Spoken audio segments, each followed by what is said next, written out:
నాన్నగారు. అవును, ఏనాడైతే బూడిద తప్ప మరేమీ లేని ఆ మహేశ్వరుణ్ణి వధించావో ఆనాడే నువ్వు నా కుమార్తెగా మరణించావు.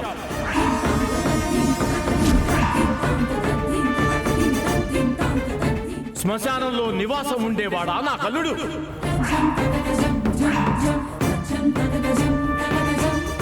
ఎలా కాగలనుకున్నావు?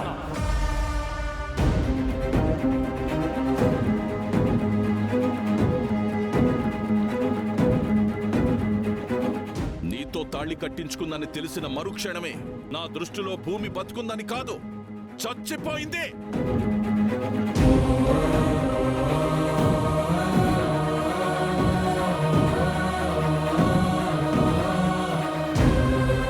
అలా అనరాని మాటలు అంటూ ఆ పరమేశ్వరుణ్ణి విపరీతంగా దూషిస్తూ అవమానిస్తూ ఉంటే అది వింటూ తట్టుకోలేకపోయింది సతీదేవి. యజ్ఞానికి విచ్చేసిన ఇంద్ర, విష్ణు, బ్రహ్మలకు కూడా ఆ పరిస్థితి ఇబ్బందికరంగానే అనిపించింది.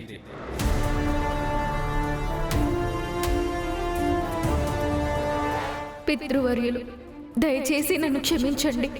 అసలు నేను ఈ యజ్ఞం తలపెట్టింది ఆ మూర్ఖ ఈశ్వరునికి వ్యతిరేకంగా. వాడి పతనానికి, వాడి అంతం కోసమే ఈ యజ్ఞం మొదలుపెట్టాను.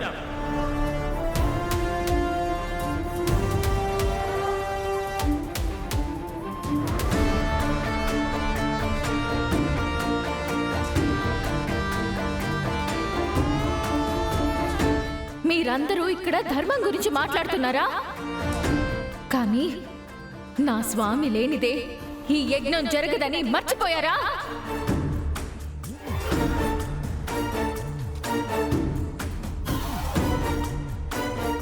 ఎవరినైతే శ్మశానవాసి అని హేళన చేశారో ఆయనే ఈ కాలానికి ఆదితుడు.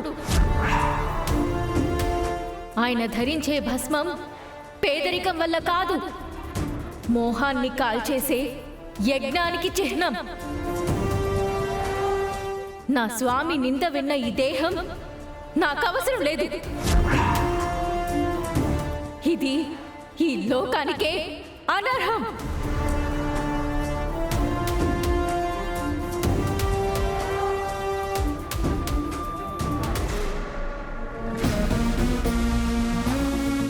ఓం నమః శివాయ.